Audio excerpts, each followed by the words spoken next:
I'm just trying to show you my real face because they've been screwing my face on live video a few minutes ago with IE, with whatever.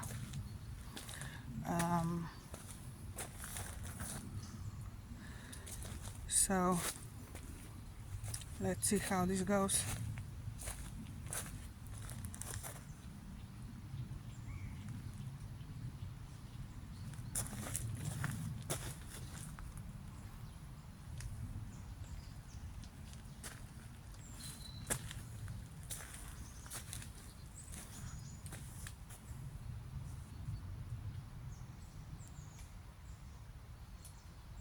Hello Elon.